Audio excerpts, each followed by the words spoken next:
మరొకసారి తెలియజేసుకుంటూ ఇప్పుడు ఇదే తీర్మానాన్ని బలపరచవలసిందిగా సూదిమల్ల సునీతమ్మ గారిని వేదిక మీదకు ఆహ్వానిస్తున్నాం.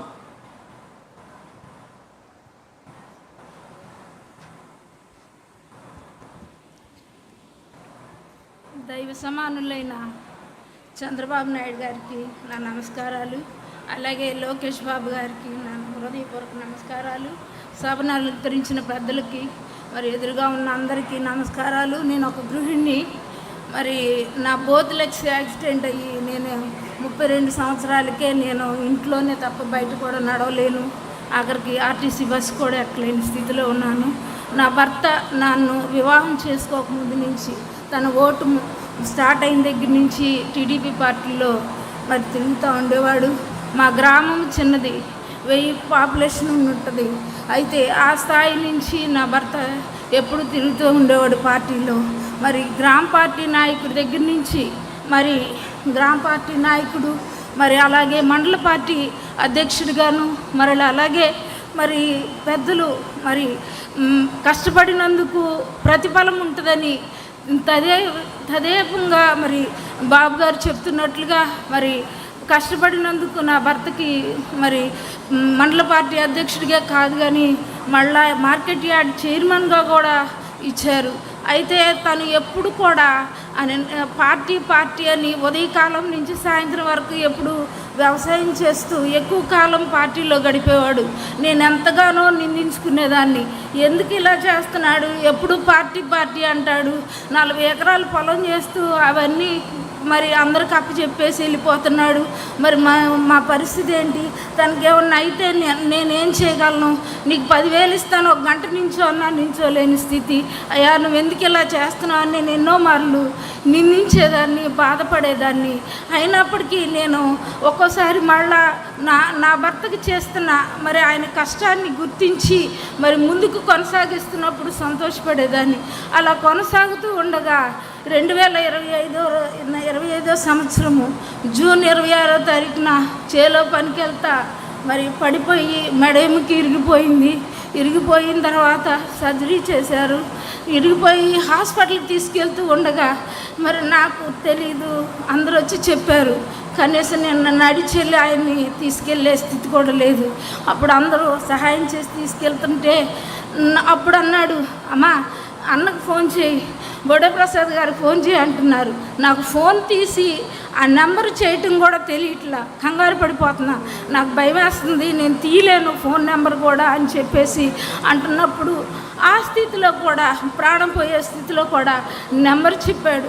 నెంబర్ చెప్పి అన్నకి చెప్పు దెబ్బ తగిలిందని అనగానే నేను ఉదయకాలం 6:30కే ఫోన్ చేశాను. ఉదయకాలంలో పడితే ఫోన్ చేసినప్పుడు సార్ నా హస్బెండ్ ఇలా పడిపోయాడండి, మేము హాస్పిటల్కి తీసుకొస్తున్నాం అంటే, అమ్మ పలానా హాస్పిటల్కి నువ్వు తీసుకురా, నేను వచ్చేస్తున్నాను అన్నారు. మేము వెళ్ళక ముందే సార్ మాకంటే ముందుగా నించొని అన్ని టెస్టులు చేయించి, రవీంద్ర నువ్వు కంగారు పడబాక, భయపడబాక, ఏమవు, కాలెత్తు చేయొద్దు, కాళ్ళు చేతులు చచ్చిపడిపోయినాయి.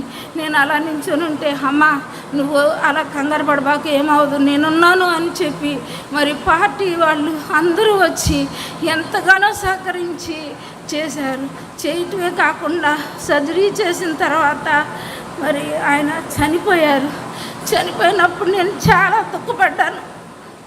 నేను అనుకున్నదే జరిగింది. మేము నిస్సహాయులమే. నాకు లేక పుట్టింది ఒక పాప, లేటుగా పుట్టింది.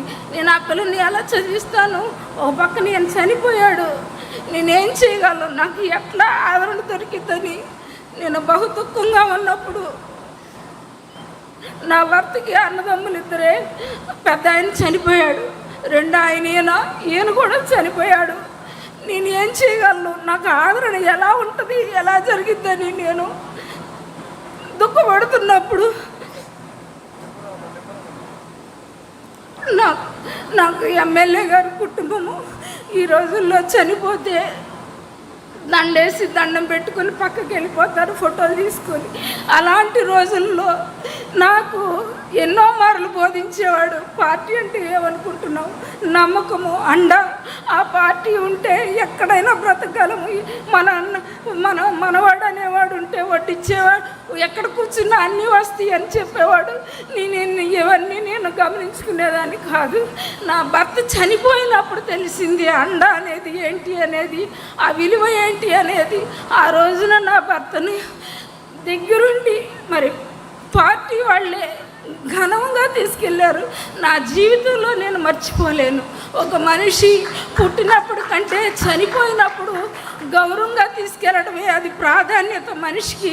ఆ పుట్టుకకి విలువ, ఆ విలువను నా కుటుంబంగా తెలుగుదేశం పార్టీ ఉండి నాకు సహాయం చేయటమే కాదు, కానీ మా పాప సార్ని పట్టుకొని, సార్ నేను మరి మా అమ్మగారు బయటికి వెళ్ళలేదు, నేను చదువుకోను, నాకు ఏదన్నా చిన్నపాటి ఉద్యోగం ఇప్పించంటే, పొరపాటును కూడా ఆ మాట మాట్లాడొద్దమ్మా, నీకు మేము చదువుకోవడానికి ఏర్పాటు చేస్తాము, నేనే చదివిస్తాను, కానీ నువ్వు అలాంటి ఆలోచన చేయొద్దని చెప్పి అన్ని రకాలుగా నా కుటుంబానికి అండగా ఉండి నాకున్న పరిస్థితులన్నిటినీ సెటిల్ చేసి, నేను ఎప్పుడు కూడా ఆ పార్టీ ఆఫీస్కి వెళ్ళి అయ్యా నాకు ఈ సహాయం చేయని ఎప్పుడు కూడా నేను అడగలేదు, వెళ్ళలేదు కూడా.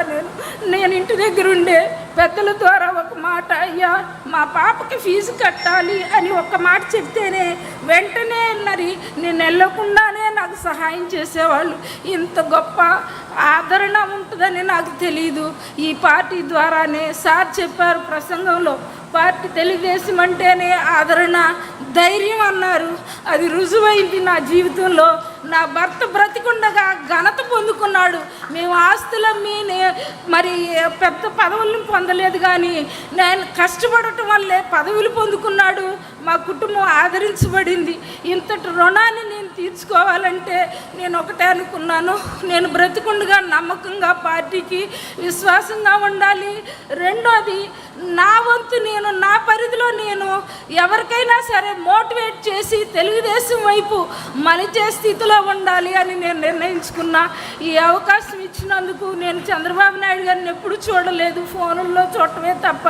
ఎందుకంటే నేను నడవలేను, జనంలో చూడలేను. గొప్ప భాగ్యం నాకు కలిగింది.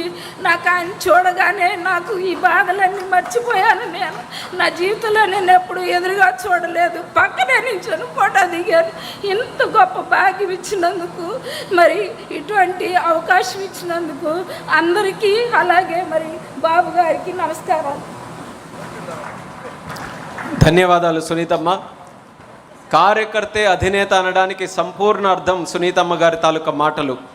కార్యకర్తలు ఎప్పుడు ఆపదలో ఉన్నా సరే తెలుగుదేశం పార్టీ కేవలం ఒక రాజకీయ పార్టీగానే కాదు, ఒక కుటుంబంగా పార్టీ కానీ, నాయకత్వం కానీ, అధిష్టానం కానీ అందరం కూడా ఆపదలో ఉన్నటువంటి ఆ కుటుంబాలతో అండగా నిలబడి వాళ్ళ భవిష్యత్తుకి భరోసా ఇస్తామని మరొకసారి ఈ యొక్క సునీతమ్మ గారి మాటల్లో మనకు రుజువు అవుతుంది. మహానాడు వేదిక ద్వారా ఆ లక్షలాది మంది, కోట్లాది మంది కార్యకర్తలకు, వాళ్ళ కుటుంబాలకు మరొకసారి ఆ భరోసాని